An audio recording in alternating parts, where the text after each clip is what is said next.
Hey guys, my name is Tim Schmoyer and it's Thursday. Time for some YouTube Q&A. If you have a question about YouTube, audience development, anything like that that I can answer for you, maybe, please leave a comment below, or there's a link in the description text below this video here on YouTube where you can submit a video of yourself asking your question, and I would love to feature it here and interact with you that way also. Today's question comes from Have a Best Life, and they ask this. Hey Tim, your channel has helped me a lot. Thanks buddy. You're welcome. I have a question. My account has got a copyright strike by YouTube, so how can I get rid of it? I have deleted all videos which are not mine. Please help. Yeah, copyright strikes are no bueno, because once you start getting, well, if you get 3 of them, you're banned from YouTube, and you can't even create another account. But once you start getting them, then you start losing features on your account as well. You lose custom thumbnails, you get like time limitations, and it just be like annotation change. Like it just don't get copyright strikes. But if you do have them, can you get rid of them?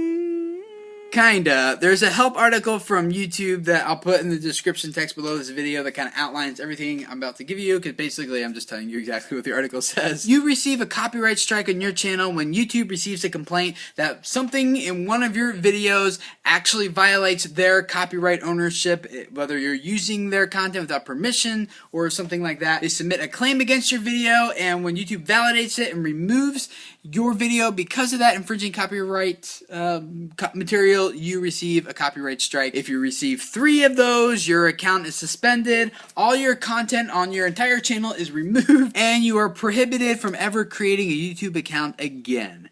So, might not want to screw this one up. But just to be clear, a copyright strike is not the same as a content ID match. A content ID match is when you use a clip from someone else's video, or maybe you took their entire video and uploaded it to your channel, which is a huge taboo. Hopefully none of you guys are doing that. But let's say you took a clip from like one of my videos or someone else, and you added some commentary onto what they were saying. Well, YouTube recognizes the part of your video that is actually from someone else's video and say, hey, this content actually belongs to this creator over here, not to you. And if the other creator chooses to do so, they can either block your video from being viewed on YouTube, they can simply monetize the ads against your video and take the revenue for themselves. Just because YouTube positively identifies some content used from another video in your video is not a copyright strike. So don't get those two things confused. Have a best life. What you're trying to do is thinking, well, if I just remove any material from my channel that is not 100%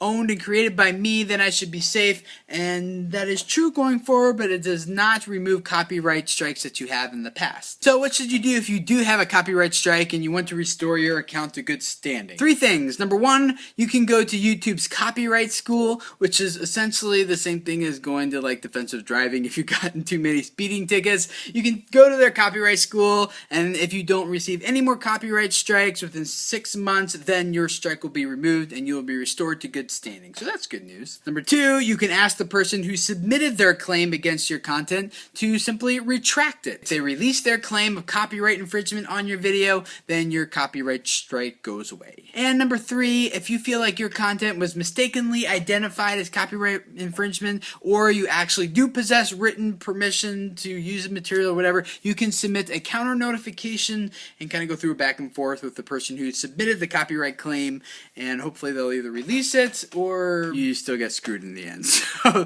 that's an option. It's important to know that just because you feel like your content falls under fair use, that YouTube actually doesn't care. They do not go into negotiations of figuring out if something falls under fair use or not. The only person that can make that determination is a judge in a court of law, which means you must go to court with the copyright holder in order for that to be legally cleared up. So I just personally try to stay clear of all of that type of stuff. If any of you guys have ever had a copyright strike against your channel, I'd love to hear what you guys did to resolve it and if you got it resolved or not. Personally, I have had copyright strikes against my main vlogging channel for my family, because back in 2005 and 2006 when I started doing this, no one was thinking twice about using copyrighted music in their videos and all that kind of stuff. And then once that stuff got implemented, boom, I got smacked hard with a bunch of them. So I did remove all those copyright strikes just by going through the same very process that I just explained and outlined for you guys here. So I do know it works, so that's good news. Hopefully that's good news for some of you guys as well. If this is your first time hanging out, I'd love to have you subscribe.